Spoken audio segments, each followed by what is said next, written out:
Excel में data menu हमने बताई थी, उसमें कुछ ऑप्शन हमने बता दिए थे और कुछ बाकी बचे थे। डाटा मेन्यू में एक हमने बता दिया था सॉर्ट और दूसरा गेट एक्सटर्नल डाटा। तीसरा हम लोग पढ़ते हैं फिल्टर के बारे में। फिल्टर जो है ये सर्च करने से जुड़ा होता है। जैसे डाटाबेस में अगर हमें कोई डाटा सर्च करना है, ठीक, तो हम किसकी हेल्प ले सकते हैं? फिल्टर की। वैसे एक ऑर्डर में करके भी सर्च किया जा सकता है, क्योंकि ग्रुपिंग हो जाती है ना, ये वाले सब एक जगह, बी वाले सब एक जगह। अब जैसे मान लीजिए कोई भी रिकॉर्ड भरा हुआ है, यही रिकॉर्ड भरा हुआ है और इसमें हमें फिल्टर अप्लाई करना है, तो उस टेबल में कहीं भी कर्सर हो, उस टेबल एरिया में हो, और इसके बाद किस पे टिक कर दो? फिल्टर पे। इन सब के साथ देखो फिल्टर लग जाएंगे। अब तुम्हें किसके आधार पे फिल्टर करना? नाम, फादर नेम, एड्रेस, उसके ड्रॉप डाउन टूल पे तुम्हें टिक करना है। अब अगर नाम है तो उसमें तुम टेक्स्ट फिल्टर का इस्तेमाल कर सकते हो, तो नाम के साथ ज़्यादातर इक्वल्स ही यूज होता है। बाकी नाम टाइप किया, कैपिटल स्मॉल का ध्यान रखना, जैसे पहला अक्षर कैपिटल है और इसके बाद हमने ओके कर दिया। तो उस नाम से अगर कोई रिकॉर्ड रहेगा तो वो दिखाएगा। फिर सबका देखना है तो यहीं से सिलेक्ट ऑल लगा के ओके कर देना। लेकिन जिसके आधार पे फिल्टर करना उसी पे सिलेक्ट ऑल भी लगाना है। तो ये काम फिल्टर का होता है। बाकी बिगिन विद, एंड विद, ये एक एक अक्षर के साथ सर्च कर सकते हो कि इससे शुरू हो।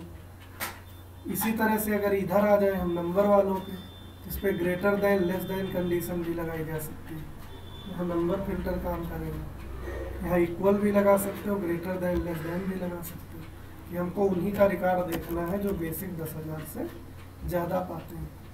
तो इतने लोग हैं जो 10,000 से ज़्यादा पाते हैं। फिर सबका वापस लाना है, फिर यहाँ से सिलेक्ट ऑल कर सकते हैं। ठीक, तो ये कुछ फ़ायदा होता है और इन चीज़ों को तोड़ मरोड़ कर भी यूज़ किया जा सकता है। बाकी एक होता है एडवांस फिल्टर। एडवांस फिल्टर में कुछ चीज़ें एडवांस मिलती हैं, जैसे जो भी हम फिल्टर करते हैं वो यहीं पे दिखा देता है, हम चाहते हैं कहीं दूसरी जगह दिखाए। ये सुविधा ऑटो फिल्टर में, मतलब इस फिल्टर में नहीं है, जबकि एडवांस में वैसे इसे ऑटो फिल्टर भी बुलाते हैं। दूसरी चीज़, मान लीजिए हम सर्च करते हैं तो वो हमें सब कुछ दिखाता है, हम चाहते हैं सिर्फ नाम, फादर नेम और एड्रेस दिखाए। ये भी सुविधा एडवांस फिल्टर में है। बस इसमें क्या होता है कि पहले हम कंडीशन लिख लेते हैं। जैसे नाम के आधार पे सर्च करना है तो हेडिंग लिख लो, कॉपी कर लिया। अब नाम ढूंढना तो किसका ढूंढना, इज इक्वल टू लगा के इन्वर्टेड कॉमा में वो नाम लिख दो। जैसे हमें इसका रिकॉर्ड ढूंढना, कंडीशन कहीं भी लिख लो। इसके बाद तुम्हें किस में जाना है? एडवांस फिल्टर में। तो इसमें 3 चीज़ें पूछता है। पहली चीज़ लिस्ट रेंज, कहाँ से फिल्टर करना है। तो इत्तेफाक से देखो अपने आप सिलेक्ट, अगर ना सिलेक्ट हो तो माउस की बाई बटन दबाए रहो और पूरा सेलेक्ट कर लिया। अगर सारी चीज़ नहीं देखना है, सिर्फ हमें नाम, फादर नेम, एड्रेस देखना है, तो एड्रेस तक ही सेलेक्ट करो। लेकिन वो हेडिंग जरूर सेलेक्ट करो जिसके आधार पर ढूंढना है, गवाह होना चाहिए। फिर क्राइटेरिया में कंडीशन वाली दोनों सेल सेलेक्ट कर लो। इसके बाद देखना कहाँ है, उसी जगह पे या दूसरी जगह पे। तो हमको अनदर लोकेशन पे देखना है, तो अनदर लोकेशन लगा के कोई भी एक सेल का एड्रेस दे दो और क्या कर दो, ओके। ठीक,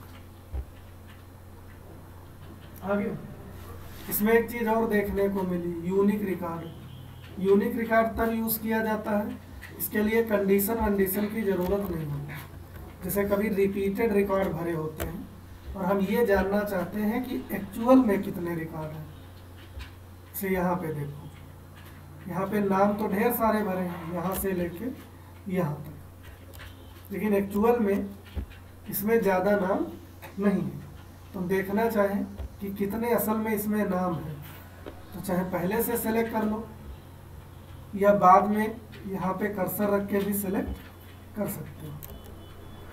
ठीक, दी रेंज।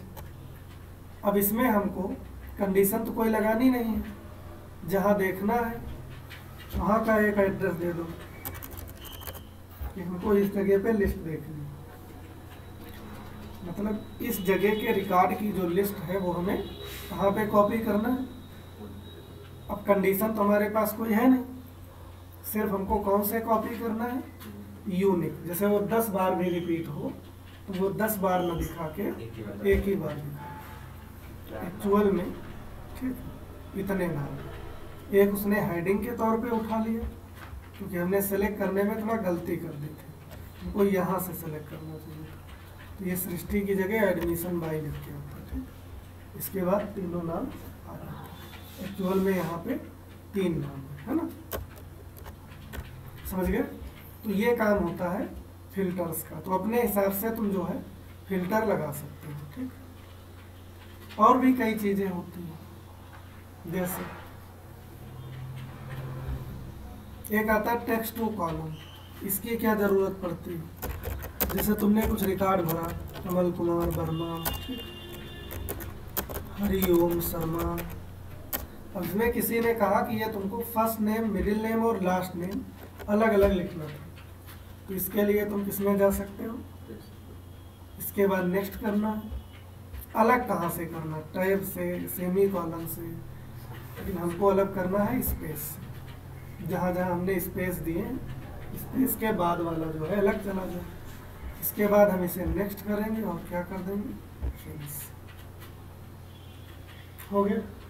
तो ये काम टेक्स्ट टू कॉलम का होता है, इससे डाटा को जो है अलग अलग किया जा सकता है। फिर आता है रिमूव डुप्लीकेट। इसकी ज़रूरत तब पड़ती है जैसे हमें शक है कि कुछ रिकॉर्ड ऐसे हैं जो डबल ट्रिपल भर गए हैं, तो ऐसे में किसकी हेल्प ली जा सकती है, रिमूव डुप्लीकेट की। जैसे पूरी टेबल हमने सेलेक्ट की और हम रिमूव डुप्लीकेट पे टिक करेंगे तो ये पूछेगा क्या चीज़ डुप्लीकेट होने पर रिमूव करना।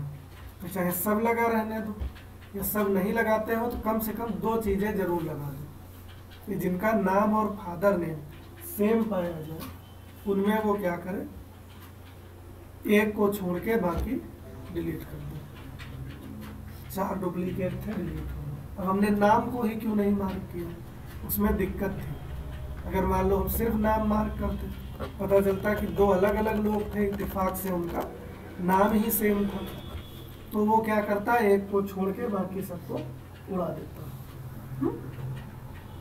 इसलिए हमने सिर्फ नाम को मार्क नहीं किया, ठीक। फिर इसके बाद अगला ऑप्शन इसमें आता है डाटा वैलिडेशन। बहुत बढ़िया ऑप्शन है, इसको कई पर्पज से यूज कर सकते हो डाटा वैलिडेशन को। जैसे कई पर्पज से, मतलब जैसे कभी कभी हम डाटा भरते हैं, मान लीजिए हम मोबाइल नंबर भर रहे हैं, हम चाहते हैं कि इस कॉलम में जो भी हम मोबाइल नंबर भरें वो गलती से भी 10 डिजिट से ज़्यादा या कम स्वीकार ना करें, क्योंकि 10 डिजिट का होता है। तो उस पर तुम डिजिट की संख्या पे कंडीशन लगा सकते हो, इसको टेक्स्ट लेंथ बोलते हैं। या मान लीजिए हम चाहते हैं कि बेसिक हमको 10 से 25,000 के बीच देना है, गलती से भी 25,000 से ऊपर और 10,000 से नीचे ना हो, तो नंबर पे कंडीशन लगा सकते हो। तो अगर डाटा नहीं भरा है तो पहले रेंज सेलेक्ट कर लो, डाटा वैलिडेशन में जाओ और पहले ही कंडीशन लगा लो ताकि वो गलत ले ही ना। अब टेक्स्ट लेंथ पे लगाना है तो यहाँ पे टेक्स्ट लेंथ लगा देंगे। नंबर 10 ही डिजिट भरना है तो इज इक्वल टू हमने क्या दे दिया, 10। अब वो इस रेंज में 10 से ज़्यादा या कम स्वीकार नहीं करेगा। अगर तुम चाहते हो कि कोई हिंट मैसेज भी आता रहे, भाई नए आदमी को क्या मालूम इसमें क्या भरना है, ठीक, तो इसमें तुम हिंट मैसेज भी डाल सकते हो, ठीक। अलर्ट टाइटल के साथ हमने यहाँ पे मैसेज दे दिया, इनपुट ओनली 10 डिजिट्स, तो ये मैसेज भी अगले को मिलता रहेगा हिंट के तौर पे। अगर मान लीजिए वो कोई गलती करता है तो रोकने के 3 तरीके हैं, स्टॉप, वार्निंग और इन्फॉर्म, कोई भी एक लगा दो। टाइटल में दे दिया जैसे हमने इनवैलिड, यानी आपने गलत वैल्यू भर दी। मैसेज में कुछ भी लिख सकते हो, मान लो तुमने पागल लिख दिया, भाई पढ़ पढ़ के भी गलत कर रहे हो। तो देखो अलर्ट के साथ ये मैसेज तुम्हें मिलता रहेगा, इसमें तुम्हें 10 डिजिट ही भरना है। अब मैसेज मिलना बंद, मना है कितना बंद, ठीक। अब मान लो हम 1-2 डिजिट भर के इंटर करें, तुरंत लिख के आ जाएगा पागल रीट्राई, कंडीशन में लग जाऊंगा कि हमको 10 ही डिजिट मारना, 10 से ज़्यादा नहीं। तुम भर पाना भाई। पागल जो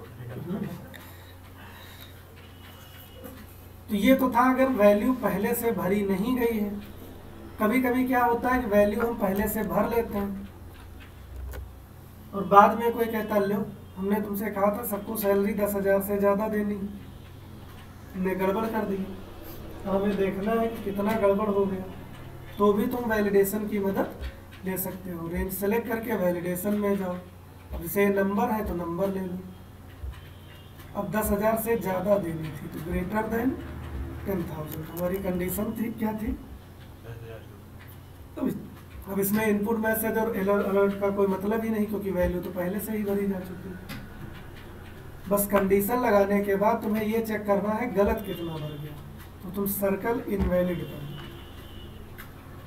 कंडीशन दे दो, उसके बाद सर्कल इनवैलिड कर दो। तो जितनी भी वैल्यू गलत भरी होगी वो सर्कल कर देगा। और अगर मान लीजिए तुम्हें फिर वो सारे सर्कल हटाना है तो यहाँ से तुम क्लियर। ठीक, तो ये एक सुविधा मिलती है तुम्हें डाटा वैलिडेशन के नाम पे। एक ऑप्शन जैसे यहाँ पे कंसोलिडेट करके मिलता है, तो कंसोलिडेट करना मतलब होता है इकट्ठा करना। तो इकट्ठा तुम कौन सा लकड़ी बीन के इकट्ठा करोगे, यहाँ पे रिजल्ट ही इकट्ठा होता है। समझ गए ना हमारी बात? जोड़ के या दो जगह वैल्यू भरी हुई हैं उनको एक जगह इकट्ठा करना है, तो कई काम किए जा सकते हैं। मान लो हमें इन सबका जोड़ ही इकट्ठा करना है, तो जहाँ रिजल्ट चाहिए वहाँ पे कर्सर रख लो, कंसोलिडेट में जाओ, जोड़ना है तो फंक्शन में सम लगा दो। किन किन रेफरेंसेस को जोड़ना है, जैसे दो अलग अलग जगह वैल्यू भरी है तो उसके लिए तुम भी यही तरीका यूज कर सकते हो। तो वो सारी रेंज जो है उनको ऐड करना, ऐड हो गई।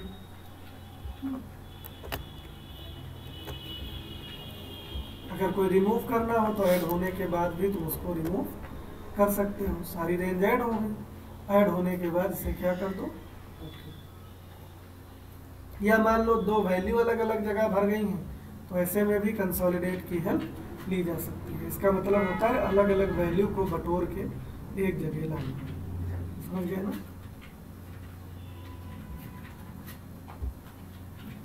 इसके बाद एक ऑप्शन आता है व्हाट इफ एनालिसिस। ये विश्लेषण से जुड़ा होता है, अगर हमें कोई एनालिसिस करना है तो। अब जैसे एक ऑप्शन आता है सिनेरियो मैनेजिंग, इससे आप कोई सिनेरियो बना सकते हो। सिनेरियो मतलब एक प्रकार की प्लानिंग कर सकते हो। जैसे कभी कभी कई होता है ना कि कई डाटा को लेके हमें निर्णय लेना रहता है। ठीक, कोई भी काम करवाओ, आदमी घर में टाइल्स लगवाता है तो सब जगह रेट पता करता है कि इनके यहाँ से अगर हम टाइल्स लेंगे तो टाइल्स इतने लगेगा, भाड़ा इतना देना पड़ेगा, लेबर का इतना देना पड़ेगा, इतनी लागत आएगी। इनके यहाँ से लगवाएंगे तो सबके जगह डाटा इकट्ठा किए जाते हैं, फिर उनको कंपेयर किया जाता है, फिर जिसमें ज़्यादा फायदा होता है उस पर हम लोग निर्णय लेते हैं। दैनिक जीवन में भी ऐसा कर सकते हैं। जैसे एक सीट यहाँ हमारे पास बनी हुई है सिनेरियो की।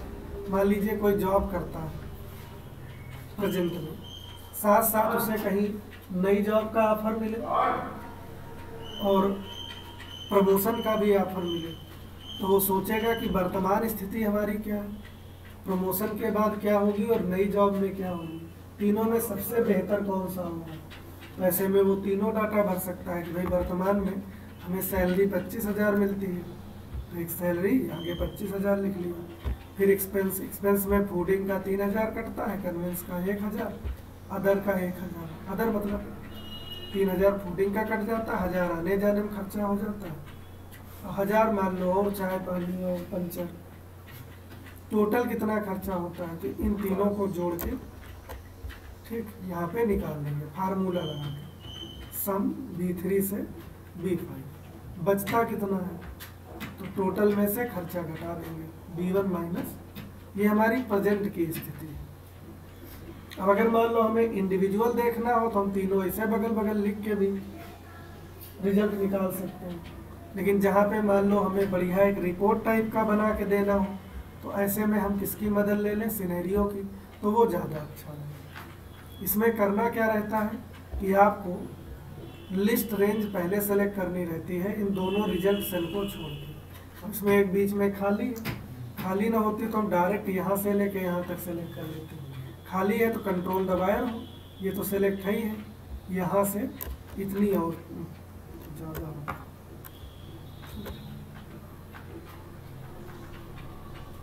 इतना और सेलेक्ट कर लो, फूडिंग कन्वेंस और ये आधा, कुल मिला के कितना सेलेक्ट कर लो, एक सेल ये और 3 सेल। अगर सेलेक्ट करना भूल भी जाओगे तो कोई दिक्कत नहीं, ठीक, टाइप भी कर सकते हो एड्रेस। इसके बाद हम सिनेरियो में जाएं और जो हमने डाटा सेलेक्ट किया है उसको हम क्या करा दें, ऐड कराएंगे। तो वो पूछेगा किस प्रकार का डाटा है। अब इसमें जो हमने सेलेक्ट किया है, ये B1 सेलेक्ट किया है, एक काम करते हैं B3 अलग नहीं सेलेक्ट किया, इतना B1 सेलेक्ट किया और B3 से B5 तक सेलेक्ट किया। तो ये हमारा करंट डाटा है। कौन सा डाटा है, करंट। इसे कोई भी नाम दे देंगे। तो डाटा इसने दिखाया सैलरी, फूडिंग, कन्वेंस, अदर, ठीक है। अब हम दूसरा डाटा ऐड कराते हैं। अगर मान लो हमारा यहीं पे प्रमोशन हो जाता है तो ओके, तो यहाँ सैलरी कितनी हो जाएगी, 30,000। फूडिंग इनके यहाँ थोड़ा ज़्यादा कटती है, 3500। थोड़ा दूर पड़ता है, आने जाने का भी ज़्यादा खर्चा हो जाएगा। अदर चलो इतने हम काम चला लेंगे, नहीं उसको डिलीट करना पड़ेगा क्योंकि उसी जगह प्रमोशन हो रहा है ना। तो फूडिंग और कन्वेंस थोड़ी बढ़ेगा ना। न्यू जॉब में बढ़ेगा। न्यू जॉब में जब हम जाएंगे तो वहाँ पे सब दिक्कतें आएंगी। वहाँ पे सैलरी तो 35,000, फूडिंग उनके यहाँ 4,000 कटती है, दूर पड़ेगा। कन्वेंस करीब 2,000 लग जाएगा और अदर भी थोड़ा ज़्यादा लग जाएगा।